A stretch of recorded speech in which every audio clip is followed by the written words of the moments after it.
The small town of Riverdale wasn't known for much. Just a quiet place where people lived simple lives, kept to themselves, and looked after their own business. In this town lived May, a 45-year-old nurse who worked at the local hospital. She had moved to Riverdale 15 years ago after her divorce, seeking peace and a fresh start. Her modest home sat at the end of Pine Street, with a small garden she tended to every evening after returning from her shifts. Next door lived an elderly man everyone just called Mr. K. He was a mystery to most people in the neighborhood. Rarely stepped outside, had few visitors, and kept his curtains drawn most of the time. The neighbors often whispered about him. Some said he was just a grumpy old man who hated company. Others claimed he had a dark past he was hiding from. May never paid much attention to the gossip. Working in healthcare had taught her not to judge people, especially the elderly who often had their own struggles that nobody knew about. She would occasionally see Mr. K collecting his mail or sitting on his porch on particularly nice days, his wrinkled face always wearing the same distant expression. They exchanged polite nods, nothing more. Everything changed one rainy October evening. May had just returned from a 12-hour shift and was exhausted. As she stepped out of her car, she heard a crash coming from Mr. K's house, followed by a faint call for help. Without hesitation, she rushed over, pushing open the unlocked front door. She found Mr. K lying on the kitchen floor, a broken glass shattered beside him. He was conscious but clearly in pain, clutching his hip. "I slipped," he said, embarrassment evident in his voice. "Stupid old legs giving out on me." May's nursing instincts took over. She carefully helped him into a comfortable position and checked his vitals. "I think you might have fractured your hip. We need to get you to the hospital." "No hospitals," he protested weakly. "Please. I'll be fine." But May knew better. A hip fracture at his age could be life-threatening if not treated properly. After some gentle persuasion, Mr. K reluctantly agreed to let her call an ambulance. At the hospital, May stayed by his side, even though her shift had ended hours ago. There was something about the fear in the old man's eyes that touched her. It wasn't just physical pain, it was the look of someone terrified of being vulnerable, of needing help. The doctors confirmed a hip fracture. Mr. K would need surgery and weeks of recovery afterward. When the topic of aftercare came up, the social worker mentioned a nursing home since Mr. K had no family listed in his records. "No nursing homes," he said firmly, panic rising in his voice. "I'd rather die in my own house." May surprised herself with what she said next. "He won't need a nursing home. I'm his neighbor, and I'm a nurse. I can check on him daily." Later, she wondered why she had volunteered. Maybe it was the desperation in his eyes, or maybe it was because she understood loneliness all too well. The following weeks established a new routine. May would go to work, then stop by Mr. K's house to change his dressings, help with basic exercises, prepare meals, and ensure he took his medications. At first, their interactions were stiff and formal. Mr. K didn't speak much, answering her questions with single words or nods. But gradually, something shifted. Perhaps it was the vulnerability of needing help with the most basic tasks, or maybe it was simple gratitude, but Mr. K began to open up. Small things at first, commenting on the weather, asking about her day at the hospital, thanking her for the food she prepared. One evening, as May was helping him with his physical therapy exercises, he suddenly said, "My name is Kenji. You can call me that instead of Mr. K if you want." It was such a simple thing, but May recognized it for what it was, a small offering of trust. "Kenji," she repeated with a smile. "That's a beautiful name." "It means strong and vigorous in Japanese," he said with a hint of irony. "Not feeling much like that these days." "The body heals in its own time," May replied. "You're doing really well for someone your age." "And how old do you think I am?" There was a challenging glint in his eye. Medical records say 82. Well, at least something's accurate in those files. There was something in his tone that made May curious, but she didn't pry. Everyone had the right to their privacy. As weeks turned into months, Kenji's physical condition improved, but May continued her visits. What had begun as a medical necessity had evolved into something else, a friendship between two people who had both known isolation. She learned that Kenji had been a history teacher before retiring. He loved classical music, could spend hours talking about art, and made surprisingly good tea. He never mentioned family, and May didn't ask, though she noticed the complete absence of family photos in his home. The neighbors noticed their friendship too. Some thought it was sweet that May looked after the old man. Others wondered if she was after his house or money. May ignored them all. 1 year after his fall, Kenji was able to walk short distances without assistance. The medical necessity of May's visits had long passed, but she still came by almost daily.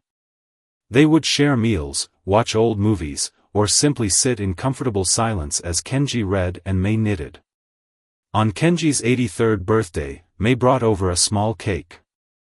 As they sat at his kitchen table, Kenji suddenly said, "You know, you're the first real friend I've had in over 40 years. I find that hard to believe," May replied. "You're good company when you're not being stubborn about taking your medication." He chuckled, then grew serious. "There's something I want to show you."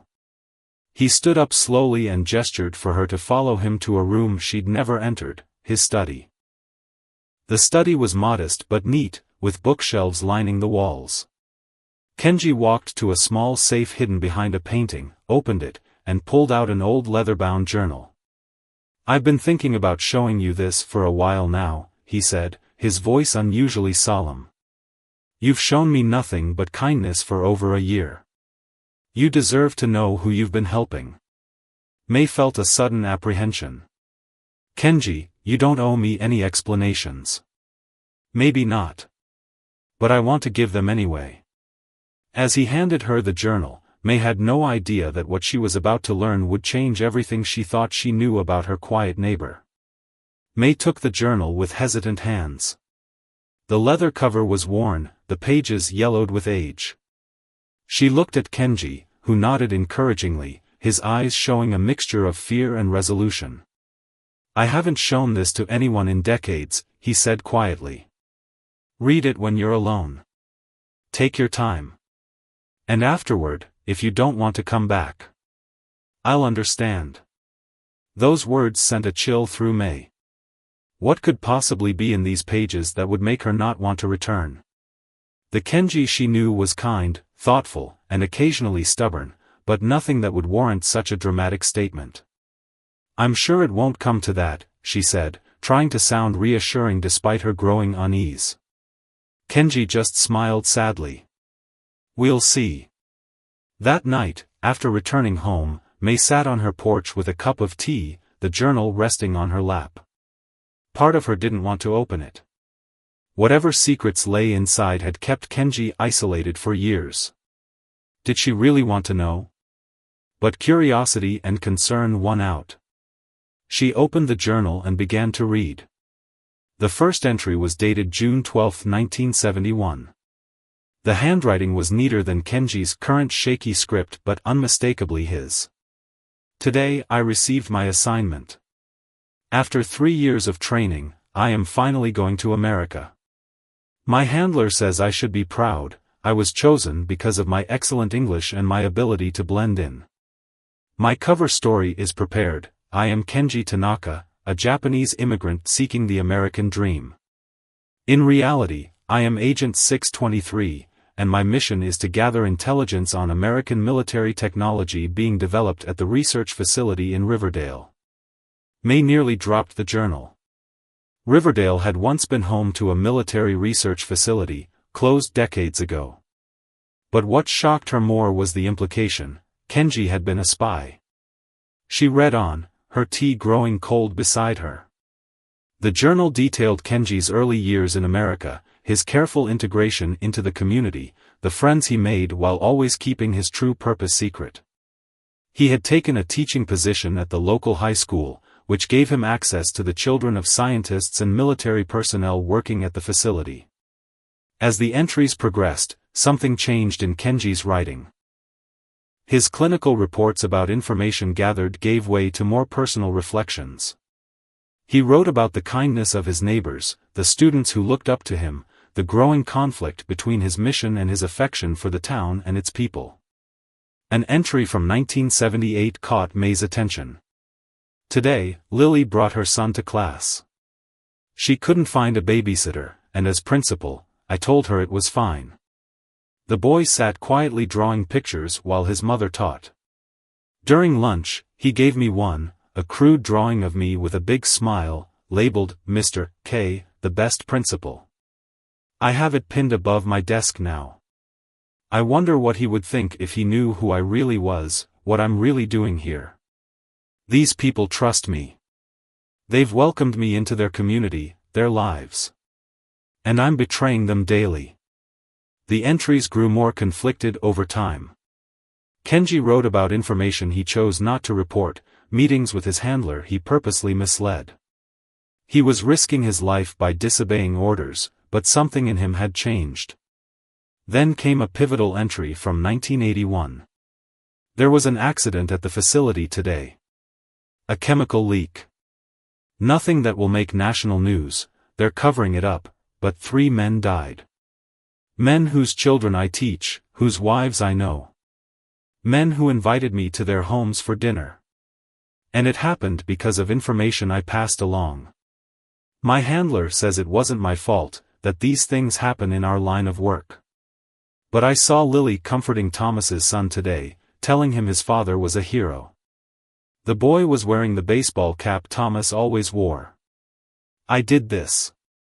Their pain is on my hands. May's heart raced as she continued reading.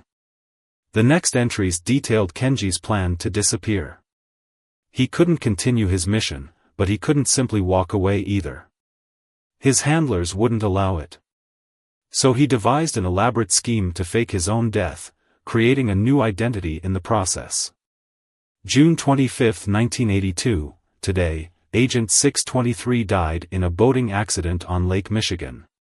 His body was never recovered. Kenji Tanaka will live on, no longer a tool for others, but his own man. I know they might still find me someday.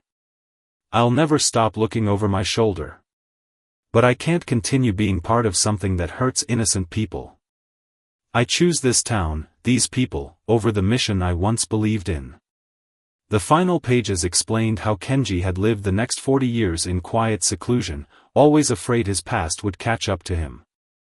He changed towns every decade or so, keeping to himself, until age made it too difficult to keep moving. Riverdale was his final stop, returning to where it all began, a decision he described as poetic justice.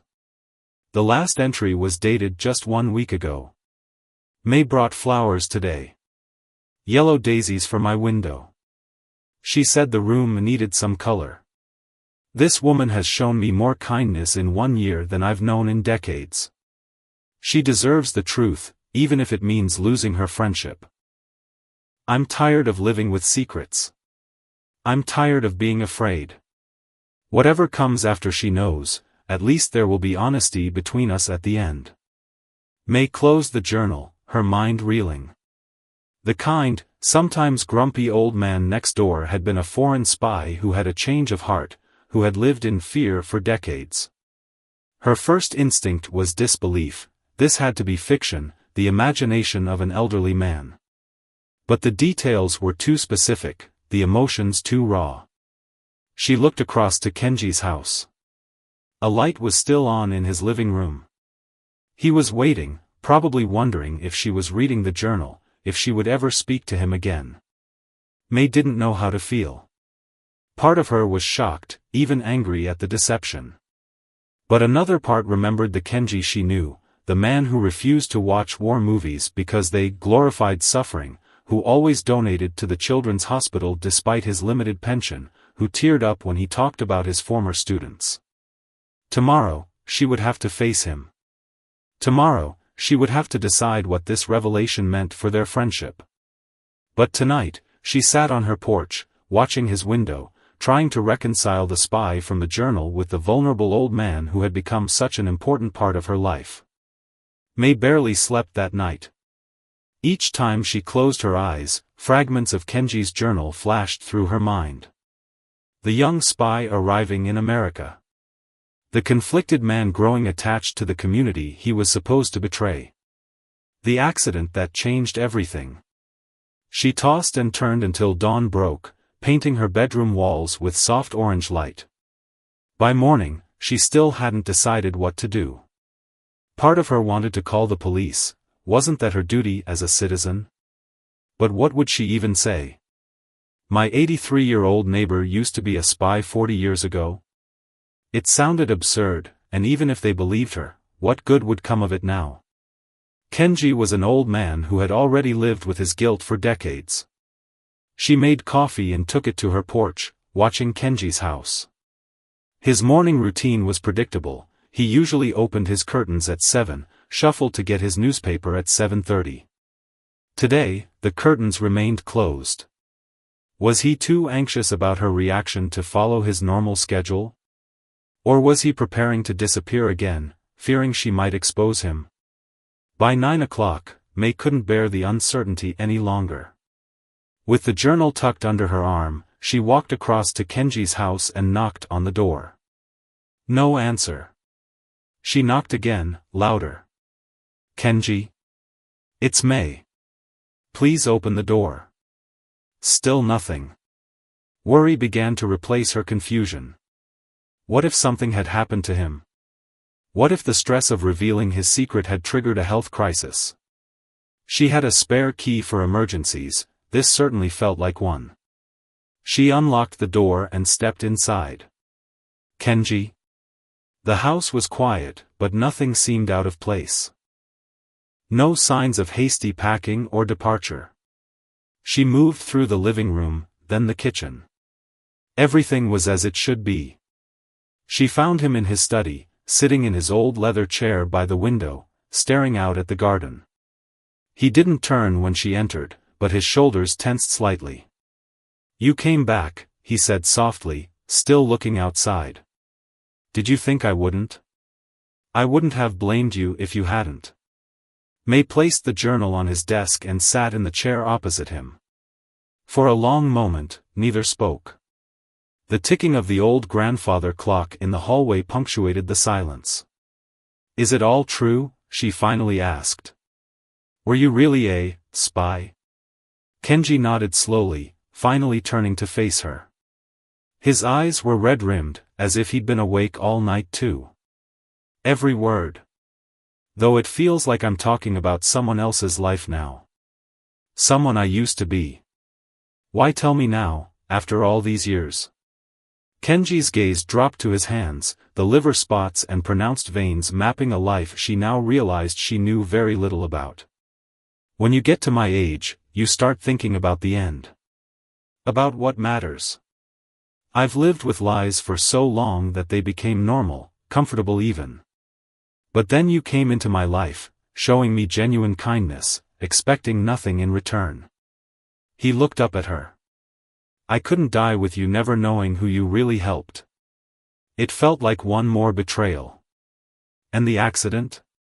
The men who died because of information you passed along? Pain flashed across Kenji's face. Thomas, Richard, and Daniel. Not a day goes by that I don't think of them. Of their families. He took a shaky breath. That's why I stayed, you know. I could have disappeared completely, gone somewhere new where no one knew me. But I felt I owed something to this town, to the people I hurt. Even if they never knew it was me. May struggled to process it all. The Kenji before her, vulnerable, remorseful, human, was hard to reconcile with the calculated spy from the journal. Were you ever going to tell anyone if I hadn't come into your life? He shook his head. I expected to die with my secrets. Maybe that would have been easier. For who? For everyone. Another silence fell between them, heavier this time. Outside, a group of children rode by on bicycles, their laughter floating through the window like a reminder of a simpler world. "There's something I need to know," May said finally. "After you changed sides. Did you ever spy for anyone else? Work for our government maybe, to make amends?" Kenji looked surprised by the question. "No. I was approached once, about a year after I faked my death. Someone figured out who I was, suggested I could redeem myself by working for America instead." His expression hardened. "But I was done being anyone's tool. I just wanted to teach history and tend my garden. To live quietly with my conscience." May nodded, finding strange reassurance in his answer. A man who refused all espionage, rather than simply switching sides, seemed somehow more trustworthy. "I don't know what to do with this information, Kenji," she admitted. "I'm not sure how I'm supposed to feel." "You feel however you need to feel," he said gently. "Angry, disappointed, betrayed, it's all valid. I didn't tell you expecting forgiveness or understanding. I told you because you deserve the truth. And what happens now? Are you still in danger? Could they still be looking for you?" Kenji gave a small, sad smile. "I doubt it. The country I worked for doesn't even exist anymore as it was then. The Cold War is ancient history to young people today. And even if someone did still care, what would they do with a frail old man like me?" He gestured to himself. "Extract state secrets from the 1970s? Despite the gravity of their conversation, May found herself smiling at his attempt at humor. It was such a Kenji thing to do, deflect seriousness with a self-deprecating joke. "So that explains why you never wanted to go to the hospital," she said. "You were afraid of leaving a paper trail. Old habits die hard. Though I did finally trust you enough to go when I broke my hip. You didn't have much choice." "I always had a choice, May. I could have refused. I've been stubborn enough about other things." That was true. His stubbornness was legendary, from refusing to use a proper walking cane, preferring a wooden staff he'd carved himself, to insisting on brewing tea the traditional Japanese way despite his arthritic hands. "I need time," May said finally. "To process all this. To figure out how I feel about it." Kenji nodded, his expression both understanding and resigned. "Take all the time you need. I'll be here." He paused, then added softly, "Unless you'd prefer I wasn't." "What do you mean?" "I could leave Riverdale. Start fresh somewhere else. If my presence here makes you uncomfortable now." The thought of Kenji leaving, of coming home and not seeing his figure in the garden or his light on at night, created an unexpected hollow feeling in May's chest. "Don't be ridiculous," she said more sharply than intended. "You're in no condition to move, and where would you even go at your age?" Relief visibly washed over him. "So you'll come back? After you've had time to think?" May stood up, needing space, needing air. "I don't know yet, Kenji. I honestly don't know." 3 days passed without May visiting Kenji. She went to work, came home, and tried to focus on normal life. But her thoughts kept returning to the journal, to Kenji's confession, to the conflict raging inside her. On the evening of the 3rd day, she was watering her garden when she noticed Kenji's curtains were still drawn. They had been closed all day. A pang of worry shot through her. Despite everything, the thought of him sitting alone in the dark troubled her deeply. At the hospital during her shift, May had found herself in the medical library, researching historical events described in Kenji's journal. The chemical leak at the research facility in 1981 was real. She found old newspaper clippings mentioning a minor industrial accident that had claimed 3 lives. The details matched exactly with what Kenji had written. This wasn't the delusion of an old man. It had really happened. She thought about the families of those men. Did they ever learn the truth about how their loved ones died? Did they still live in Riverdale? Were they people she passed on the street, shopped beside in the grocery store, without ever knowing their connection to Kenji's past? After finishing with her garden, May found herself walking toward Kenji's house, still unsure what she would say when she got there. She knocked gently, not wanting to startle him. No answer. Her worry deepened. She used her key again and entered. "Kenji," she called. The house was silent and dark, the air stale, as if no windows had been opened for days. She found him in his bedroom, curled on his side, shivering despite the warm evening. His breathing was shallow, his forehead burning with fever. "Kenji." All thoughts of espionage and betrayal vanished. Her nurse's instincts took over as she turned on the light and assessed his condition. His lips were dry and cracked, his pajamas soaked with sweat. "May," he murmured, his eyes fluttering open. "You came back." "Shoo, don't try to talk." "How long have you been like this?" "Not sure. Yesterday, maybe." He attempted to sit up but fell back, too weak to manage it. May quickly got a thermometer. His temperature was dangerously high, 103.6. She helped him take some fever reducers, brought cool cloths for his head, and called the hospital. "We need to get you to the emergency room," she said firmly. Panic flashed across his face. "No hospitals. Please. This isn't about your past, Kenji. This is about your health. You're severely dehydrated, and your fever is too high. This could be pneumonia." After more gentle but firm persuasion, Kenji finally agreed. As they waited for the ambulance, he clutched her hand. "I thought you weren't coming back," he whispered. "I thought that was it. Is that why you didn't call for help when you got sick?" He didn't answer, but his silence was confirmation enough. The realization hit May like a physical blow. Had he simply given up because he thought she'd abandoned him? Because his last connection to the world had been severed? The next 12 hours were a blur of hospital corridors, for fluids, and antibiotics. The diagnosis was pneumonia, caught early enough to treat, but potentially fatal if left untreated much longer. May stayed by Kenji's side, taking time off work to ensure he received proper care. As his condition stabilized and his fever broke, May found herself reflecting on the past few days. She had needed space to process his revelation, yes.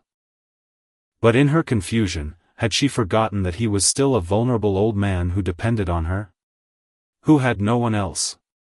On the second day in the hospital, as Kenji slept peacefully, a doctor May didn't recognize came to check his chart. She was young, with kind eyes and an efficient manner. "You must be the neighbor he keeps mentioning," the doctor said, smiling at May. "He's lucky to have you.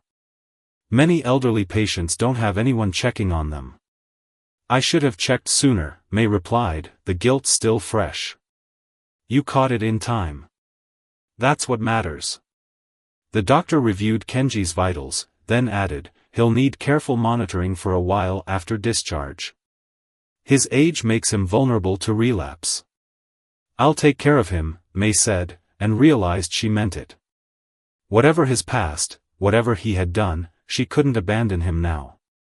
When Kenji was finally allowed to go home, he was still weak, needing support to walk. May helped him settle back into his house, making sure he was comfortable. "You don't have to do this," he said as she arranged his pillows. "I know what I told you changes things." May sat on the edge of his bed. "It does change things, Kenji. I won't pretend it doesn't. But it doesn't change the fact that I care about what happens to you." "Why?" His question was simple but profound. "After what you know now, why would you still care?" May thought carefully before answering. "Because people are more than the worst things they've done. Because you've lived with your guilt for longer than I've been alive. And because when I see you now, I still see my friend who loves classical music and makes terrible jokes and refuses to eat anything with cilantro." A ghost of a smile touched Kenji's lips. Cilantro tastes like soap. That's just science. They sat in comfortable silence for a moment, the afternoon sun casting long shadows across the bedroom. What did you mean in your journal, May asked finally, when you wrote that you stayed to repay a debt to the town? How can you repay something like that? Kenji's eyes grew distant. When I decided to stay, I knew I couldn't bring those men back. But I could try to make some small difference in the lives they left behind. He hesitated, then added, Thomas's son, Billy, he struggled after his father died. Started failing in school, getting into trouble. I tutored him for free, helped him get into college. You kept track of the families? Kenji nodded. From a distance. Daniel's wife needed money for their daughter's medical bills. I found ways to anonymously help. Richard had been building a community center before he died. I volunteered there for years, made sure it was completed. You never told them who you were. Of course not. It wasn't about easing my conscience. It was about trying to fill some small part of the void I'd created. He looked down at his hands. It was never enough. It could never be enough. But it was something I could do. May tried to imagine Kenji secretly watching over these families for decades, helping from the shadows, carrying his guilt like a physical weight. What if they found out now, she asked. The families, I mean. After all this time. Fear flickered across Kenji's face. It would destroy them all over again. They've made peace with what they believe happened, an accident, a tragedy, but not a betrayal. His voice cracked. Please, May. That's one secret that must stay buried. May wasn't sure if keeping such a secret was right or wrong. But looking at the fragile, remorseful man before her, she understood that exposing him now wouldn't bring justice, only more pain, to people who had already suffered enough. I won't tell anyone, she said finally. But no more secrets between us, Kenji. No more hiding when you're sick or scared or need help. That's my condition. Relief washed over his face. No more secrets, he agreed. Though I warn you, I'm a rather boring old man once you know my one big secret. May smiled despite herself. Somehow I doubt that. As she got up to make him some tea, May realized something had shifted inside her. The anger and confusion hadn't disappeared entirely, but alongside them now was a deeper understanding, of Kenji, of forgiveness, and of the complicated, messy business of being human. As spring turned to summer, Kenji's health improved gradually. May continued her daily visits, and their relationship settled into a new normal, one built on honesty rather than secrets. Sometimes they would talk about his past, May asking questions that had lingered in her mind since reading the journal. Other days, they simply enjoyed each other's company without dwelling on history. One warm evening, as they sat on Kenji's porch watching fireflies appear in the gathering dusk, May noticed a black sedan drive slowly past the house. It circled the block and passed by again, this time slowing to a crawl. Do you know that car? She asked casually, though her heart had begun to race. Kenji glanced up, his body tensing visibly when he spotted the vehicle. No, he said quietly. But I recognize the pattern. Someone watching. Assessing. You don't think? After 40 years? It seems unlikely. But old habits. He didn't finish the sentence, but his hand trembled slightly as he reached for his tea. The car disappeared around the corner, but the peaceful mood of the evening had been broken. Kenji seemed distracted, his eyes repeatedly drifting to the street. Maybe it was just someone looking for an address, May suggested, trying to sound reassuring. Maybe, Kenji agreed, though he didn't seem convinced. That night, after returning home, May found herself checking the locks twice and peering out her windows before bed. She told herself she was being paranoid, that no one would be interested in an elderly ex-spy after so many decades.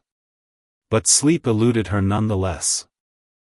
The next morning, she arrived at Kenji's house earlier than usual, a knot of worry in her stomach. To her relief, he answered the door promptly, looking tired but unharmed. "I didn't sleep well," he admitted, letting her in. "Too many memories surfacing." "The car?" He nodded. "It's probably nothing." But seeing it, it was like stepping back in time. He moved to the kitchen to make tea, his movements slower than usual. When you live undercover, May, you develop a sense for these things. A feeling when something isn't right. And you have that feeling now? He paused, considering her question. "I'm not sure.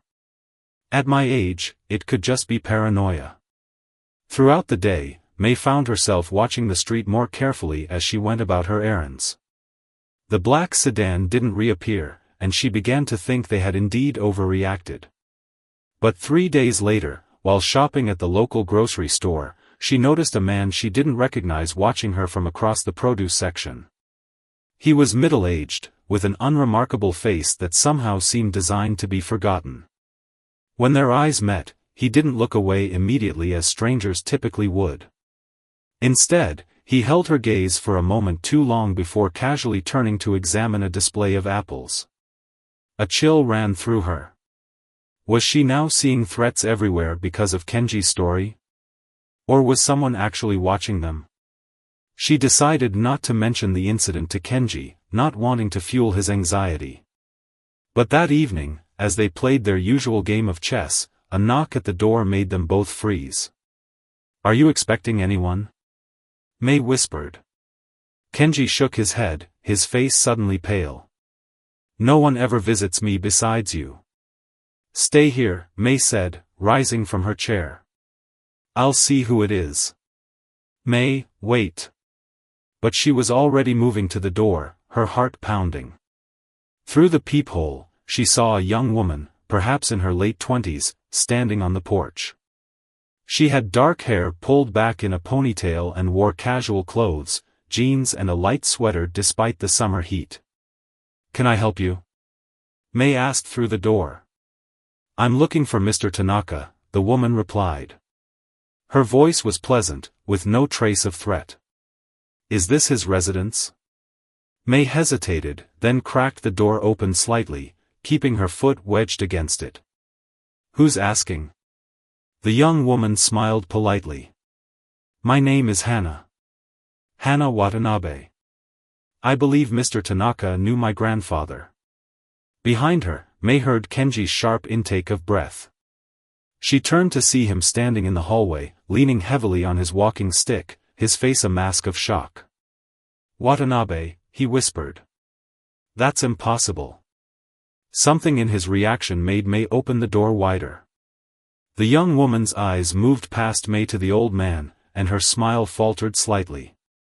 "Mr. Tanaka?" she asked. "Kenji Tanaka?" Kenji took a shaky step forward. "How did you find me? What do you want?" Hana glanced nervously between them. "May I come in? I've traveled a long way to speak with you." May looked to Kenji, who seemed frozen in indecision. Finally, he gave a slight nod. "Just for a moment," he said, his voice strained. Once they were seated in the living room, an uncomfortable silence fell. Hana perched on the edge of the sofa, her hands clasped tightly in her lap. Kenji sat in his armchair, his face unreadable. May remained standing, unwilling to leave Kenji alone with this stranger. "You said you're Watanabe's granddaughter," Kenji finally said. "Akio Watanabe?" Hana nodded. "Yes. He was my grandfather. He died last year." "I'm sorry to hear that," Kenji said, though his tone was guarded. "We were colleagues a long time ago." "I know what kind of colleagues you were, Mr. Tanaka," Hana said quietly. "My grandfather told me everything before he died." The color drained from Kenji's face. "Everything? He knew you didn't die in that boating accident in 1982. He always knew." Hana opened her purse and removed a small, worn photograph. She handed it to Kenji. He kept this all these years. May moved closer to see. The photo showed two young men standing beside a lake, both smiling at the camera. One was unmistakably a younger Kenji. The other must have been Watanabe. He was my handler, Kenji explained to May, his voice barely above a whisper. The only one who knew all my movements, my contacts. If he knew you were alive, why didn't he expose you? May asked. Why didn't he come after you? Kenji looked up at Hana, the question clear in his eyes. My grandfather said he owed you his life, Hana explained. He said that in 1978, during an operation in Seattle, you warned him about a double agent who had compromised his cover. You got him out just hours before they would have killed him. Kenji closed his eyes briefly, as if the memory was physically painful. I'd almost forgotten about that. It was the right thing to do, that's all. It was more than that to him, Hana said. When you disappeared, he was assigned to find you. He told his superiors he believed you were truly dead. He protected you. Then why are you here now? Kenji asked, suspicion edging back into his voice. After all this time? Hana took a deep breath. Before he died, my grandfather gave me something for you. He made me promise to find you and deliver it personally. She reached into her purse again and pulled out a sealed envelope, yellowed with age. He said you would understand when you saw it. With trembling hands, Kenji took the envelope.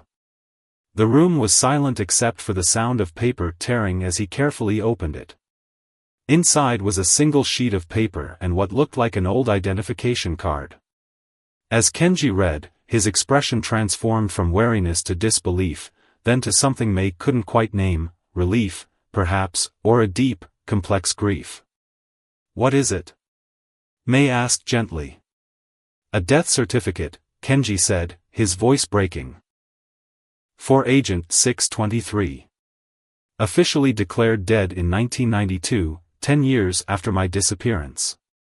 He held up the ID card. And my old credentials, marked inactive, deceased. Grandfather said it means you're free, Hana explained softly. Officially, you've been dead for decades. No one is looking for you anymore. No one ever will be. Kenji stared at the documents in his hands, his eyes glossy with unshed tears.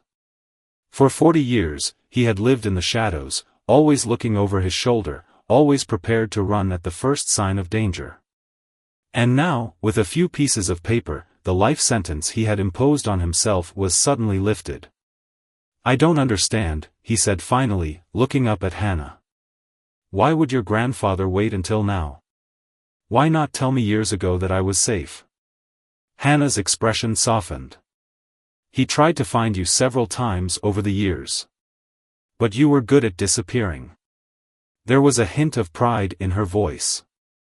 It wasn't until he was diagnosed with terminal cancer that he became desperate to complete this final mission. He hired a private investigator who specialized in finding missing persons. The black sedan, May said, the pieces clicking into place. That was your investigator? Hana nodded. I apologize for the surveillance. We needed to be certain it was really you before making contact. Kenji set the documents carefully on the side table, as if they might crumble to dust if handled too roughly. And now what? What happens after you deliver your grandfather's message? That's entirely up to you, Mr. Tanaka. Hana reached into her purse one last time and pulled out a small notebook. But my grandfather wanted you to have this as well. He said it might help you understand some things that happened after you left. Kenji accepted the notebook with the same reverence he had shown the official documents. The cover was worn leather, similar to his own journal that May had read. Before I go, Hana said, there's one more thing my grandfather wanted me to tell you. She paused, as if carefully recalling exact words. He said, the men at the facility, it wasn't your fault. The leak would have happened regardless of your intelligence. The design was flawed from the beginning. You've been carrying guilt that was never yours to bear. Kenji's face crumpled at her words. A single tear escaped, trailing down his weathered cheek. May moved to his side, placing a hand gently on his shoulder. How could he know that? Kenji whispered. After you disappeared, he was reassigned to counterintelligence at that same facility. He saw the internal reports, the engineering assessments. Hana's voice was gentle. He said he wished he could have told you sooner. When Hana finally left, promising to visit again if Kenji was willing, a heavy silence fell over the house. May made tea, giving Kenji space to process everything that had happened. He sat in his armchair, Watanabe's notebook open in his lap, reading with such intense focus that he seemed to have forgotten her presence. May, he said suddenly, looking up from the pages. Did you hear what she said? About the accident? May nodded, setting a cup of tea beside him. That it wasn't your fault. All these years, he murmured, his voice rough with emotion. All these years I've lived with the belief that I caused those deaths. That their blood was on my hands. He gestured to the notebook. Watanabe documented everything. The facility had been cutting corners on safety protocols for months before the leak. My intelligence might have accelerated their timeline, but the disaster was inevitable. He looked lost, almost disoriented by this revelation. How do you rewrite 40 years of guilt in a single afternoon? May sat across from him. Maybe you don't. Maybe it takes time, just like it took time to build that guilt in the first place. Kenji closed the notebook, his hands trembling slightly. I feel like I've been carrying a boulder on my back for decades, and someone just lifted it off. I should feel lighter, relieved. Instead, I feel untethered. He looked at May, his eyes searching hers. Does that make any sense? Perfect sense, she said softly. Your guilt became part of your identity. Losing it means rediscovering who you are without it. They sat in companionable silence for a while, the ticking of the grandfather clock marking the passage of time. Outside, the sky darkened as evening approached, but neither made a move to turn on the lights. What will you do now? May finally asked. Now that you're free. Kenji considered her question. I'm not sure there's much difference between being a fugitive and being officially dead, he said with a small smile. Either way, I'm still an old man living a quiet life in a small town. But without the fear, May pointed out.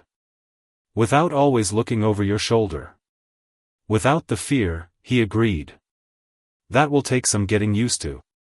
In the days that followed, May noticed subtle changes in Kenji. He started spending more time in his garden, no longer glancing nervously at passing cars. He accepted an invitation to Mrs. Rivera's neighborhood barbecue, something he would have avoided at all costs before. He even agreed to be photographed for the local senior center's newsletter, a simple act that would have been unthinkable weeks earlier. But the most profound change came one rainy afternoon as they drove back from a doctor's appointment. Passing through downtown Riverdale, Kenji suddenly asked May to stop the car. There, he said, pointing to an unassuming brick building across the street. The community center. The one Richard was building before he died. May pulled over, surprised by his request. You want to go in? Kenji nodded, his expression a mixture of determination and apprehension. I volunteered there for years, always staying in the background, never drawing attention to myself. Today, I'd like to walk in the front door, in broad daylight, and see what became of it. The community center was bustling with activity when they entered. Children played basketball in the gym, seniors gathered for a painting class in one room, and teenagers studied in a small library area. A middle-aged woman greeted them from the reception desk, her smile warm and welcoming. Can I help you folks? Just looking around, May said. My friend here helped with the center years ago. Oh, how wonderful. We're celebrating our 40th anniversary next month. Were you part of the original building committee? Kenji shook his head. No, I came later. After Richard Johnson passed away. The woman's smile softened. Richard was my uncle. I never knew him, I wasn't born until a few years after the accident, but my mom always said this place was his dream. He was a good man, Kenji said quietly. He wanted to create something lasting for the community. Well, he certainly did that. This place has helped thousands of kids over the years. She gestured around the lobby. We've expanded 3 times since it was built.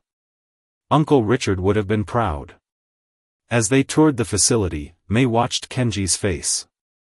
There was still sadness there, but something else too, a kind of peaceful acceptance, perhaps even a touch of pride in having contributed to this thriving place, however anonymously.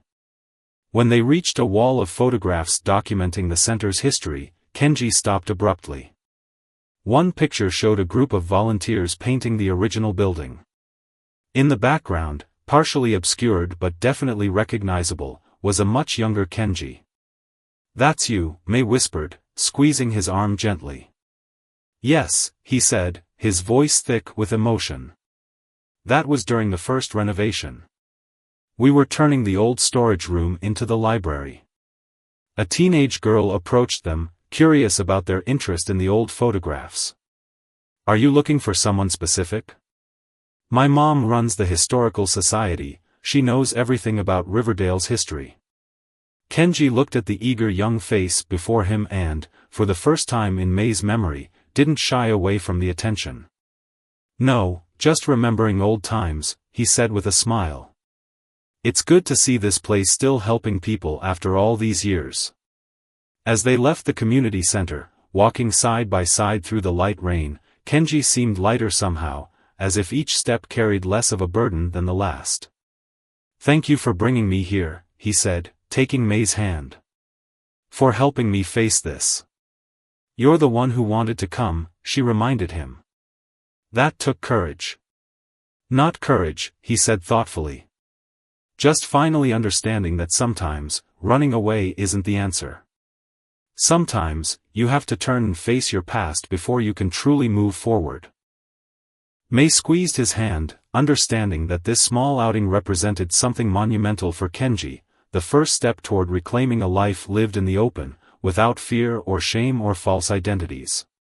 A life where he could finally, after 40 years, simply be himself. 6 months had passed since Hannah's visit. Autumn had given way to winter, and now spring was beginning to paint Riverdale with fresh colors. Kenji's garden burst with early blooms, daffodils and crocuses pushing through the soil, reaching for the strengthening sun. The changes in the garden mirrored the transformation in Kenji himself. At 84, he still moved with the caution of an elderly man, but there was a new vitality about him, a lightness that hadn't been there before. May noticed it in countless small ways. He had joined the Senior Center's Japanese Culture Club, teaching calligraphy to fellow retirees. He accepted invitations to neighborhood gatherings without hesitation. Most surprisingly, he had begun recording his life story, not just the spy years, but everything before and after, creating an oral history that he said was just for posterity. They still spent most evenings together, sharing meals and stories, playing chess or watching old movies. But now Kenji occasionally had other engagements, a history lecture at the community college, lunch with a group from the senior center, even a reunion with a former student who had tracked him down after all these years. "Mr. K was the reason I became a teacher myself," the middle-aged man had told May when she answered Kenji's door. "I've been looking for him for years to thank him." Watching Kenji accept the gratitude with humble grace, May had realized how much he had changed. The man who once feared being recognized now welcomed connections to his past. One bright April morning, as they worked side by side in Kenji's garden, he suddenly put down his trowel and sat back on his heels. "I've been thinking about something," he said, wiping soil from his hands. "Something important." May looked up from the flower bed she was weeding. "That sounds serious." "It is." Kenji's expression was solemn, but his eyes held a spark of determination. I want to visit their graves. May didn't need to ask whose graves. Are you sure? Yes.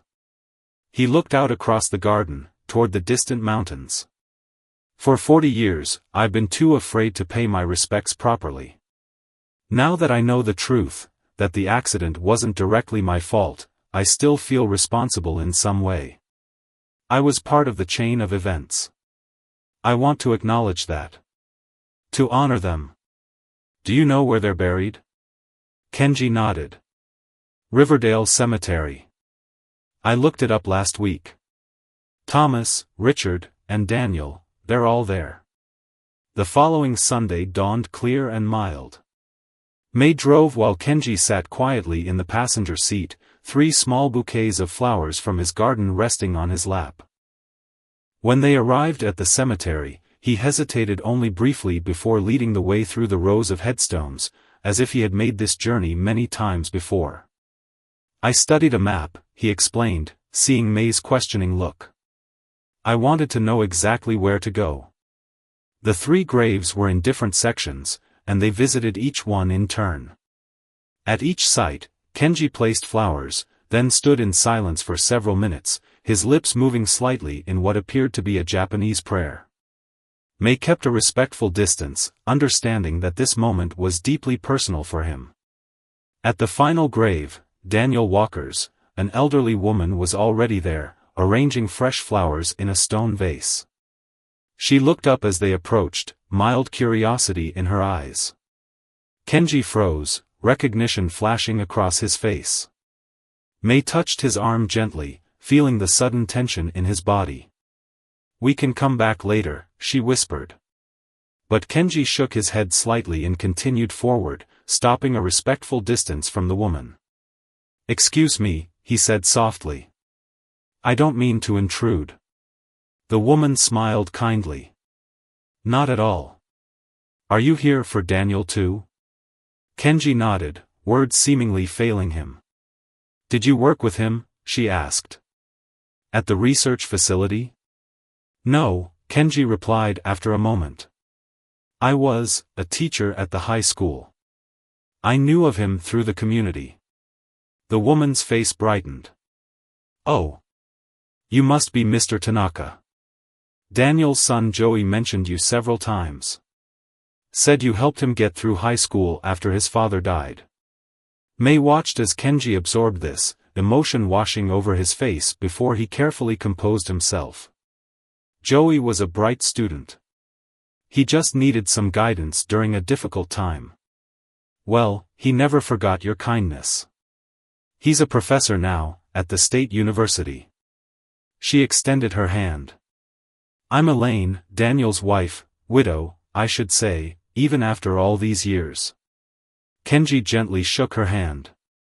I'm honored to meet you, Mrs. Walker. Please, call me Elaine. She looked down at the flowers Kenji held. Those are beautiful. From your garden? Yes, Kenji said, carefully placing them beside her arrangement. I thought he deserved to be remembered. Elaine studied Kenji with thoughtful eyes. It's been over 40 years, yet people still come to pay their respects. That says something about the kind of man Daniel was. I'm sure he was extraordinary, Kenji said quietly. He was ordinary in many ways, Elaine replied with a soft smile. But kind and dedicated to making the world better. That's what I miss most, his simple goodness. They stood together in companionable silence for a moment, united in honoring a man who had been gone for 4 decades. Would you like to see some pictures? Elaine suddenly asked, opening her purse. I always bring a few when I visit. Helps me remember the good times. Before Kenji could respond, she was showing them faded photographs, Daniel fishing with his son, the family at Christmas, Daniel proudly standing in front of the research facility where he had worked. He loved his job, Elaine said wistfully. Always said he was helping build a safer future. When the accident happened. She paused, old grief briefly shadowing her face. Well, Joey and I took comfort knowing he died doing work he believed in. May felt Kenji tense beside her and gently squeezed his hand. He returned the pressure, drawing strength from her presence. "Mrs. Walker, Elaine," Kenji said, his voice steady despite the emotion May could feel radiating from him. "I want you to know that your husband's work did matter. And his memory has inspired more good than you might realize." Elaine looked at him curiously. "That's a lovely thing to say, Mr. Tanaka." "Thank you." After saying goodbye to Elaine, they walked slowly back toward the car. Kenji was quiet, his expression thoughtful rather than troubled. "Are you all right?" May asked as they reached the parking lot. "Yes," he said, surprising her with the certainty in his voice. "Better than I've been in years, actually." "Even after meeting her? Wasn't that difficult?"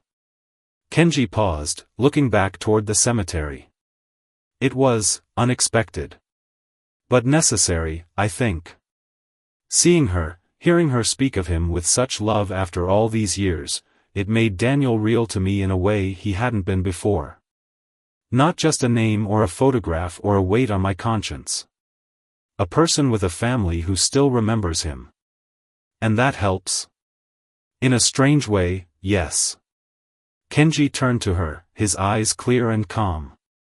"For decades, I've carried these men as abstractions, symbols of my guilt.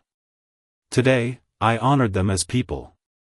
That feels like the right thing to do, no matter what role I played in their story." On the drive home, Kenji asked May to take a detour past the community center.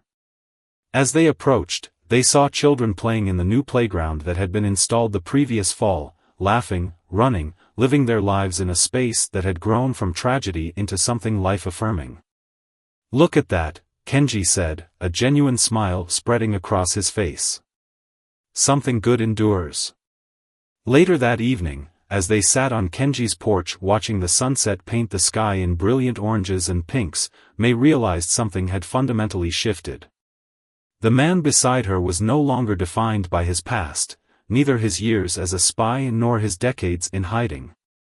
He had somehow found a way to integrate all the chapters of his life into a whole person who could look forward as well as back. "I'm thinking of writing a book," Kenji said suddenly. "Not about the espionage, the world has enough spy stories. But about redemption. About finding ways to make amends, even when perfect atonement isn't possible." "I think that's a wonderful idea," May said. "People could learn from your experience." "I couldn't use real names, of course," he continued, warming to the idea. "And I'd need to change some details. But the essence would be true." "The essence being?" Kenji considered her question carefully. "That mistakes, even terrible ones, don't have to be the end of your story. That it's never too late to try to do better. And that sometimes, the people who come into your life unexpectedly," he smiled at her warmly, "are the ones who help you find your way back to yourself." May reached over and took his hand, feeling the paper-thin skin, the prominent veins, the lifetime of experiences mapped in each wrinkle and age spot. This hand had once passed secret information, had later taught countless students, had tended gardens and built community spaces, and had finally found the courage to place flowers on the graves of men he had wronged. "I'm proud of you, Kenji," she said simply. "I'm grateful for you, May," he replied. "For seeing past who I was to who I could still become." As darkness fell around them, neither moved to go inside. There was a comfortable peace between them, two people who had seen the worst and best in each other and chosen to remain. Whatever the future held, they would face it together, no longer separated by secrets or shame or the weight of an unshared past. In the quiet evening, with crickets beginning their nightly chorus and the first stars appearing overhead, May thought about the strange, winding path that had brought them to this moment. A fall, a broken hip, years of caregiving, a shocking revelation, and finally, redemption. She had once been simply a nurse helping a neighbor. Now she was a witness to a remarkable journey of healing, not just of a physical body, but of a long-burdened soul. And in helping Kenji find his way back to himself, she had discovered something precious too, the profound gift of being truly seen and accepted by another person, flaws and all. Together they sat, watching the night deepen, two ordinary people whose extraordinary connection reminded them both that it is never too late for a new beginning.